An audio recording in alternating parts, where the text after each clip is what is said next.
बिस्मिल्लाहिर्रहमानिर्रहीम। Universal farmers channel में खुश आमदीद।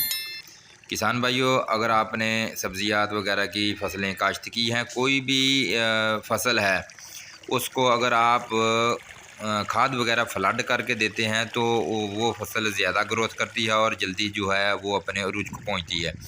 हम खादें वगैरह पहले डाल देते हैं 1 घंटा फसल के अंदर और पानी बाद में लगाते हैं, तो वो आधी जो यूरिया वगैरह होती है वो उड़ जाती है।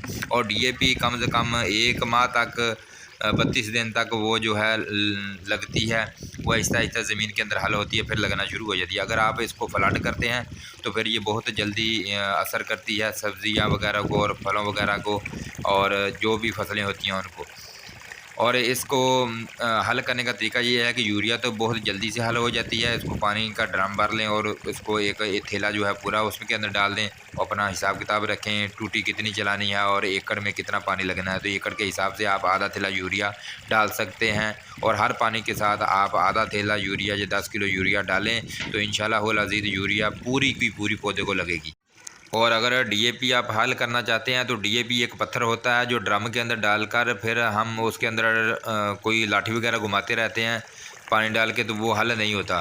तो बाज़ार के अंदर से 20 रुपए की एक डीएपी घोल पुड़ी मिलती है, एक साशे मिलता है डीएपी घोल, और वो लाकर ड्रम में डाल दें। शायद उसके अंदर अमीनो एसिड वगैरह होता है या तेज़ाब वगैरह खुश्क होता है, वो डालते हैं तो उसके ज़रिए 5 मिनट लगते हैं, पूरे का पूरा जो थैला होता है डीएपी का 50 किलो का वो हल हो जाता है। और वो एक थैला आप अगर डालते हैं छट्टे के ज़रिए या हाथ से केरा करके, तो आप उस थैले को तकरीबन 1 एकड़ के अंदर आपसे पूरा हो जाएगा। लेकिन इस तरह अगर आप पानी के ज़रिए हल करके फ्लड करते हैं तो आप वो 1 एकड़ थैला जो है, एक थैला जो है वो तकरीबन 4 एकड़ को डाल सकते हैं। तो इस तरह खाद जो है वो पौधे को पूरी लगती है। जो हम अलहदा छट्टे में लगाते हैं वो उड़ भी जाती है और कम भी हो जाती है। और मज़ीद वीडियो के लिए हमारे चैनल को सब्सक्राइब करें और घंटी के बटन को प्रेस करें। वस्सलामु अलैकुम वरहमतुल्लाहि वबरकातुहू।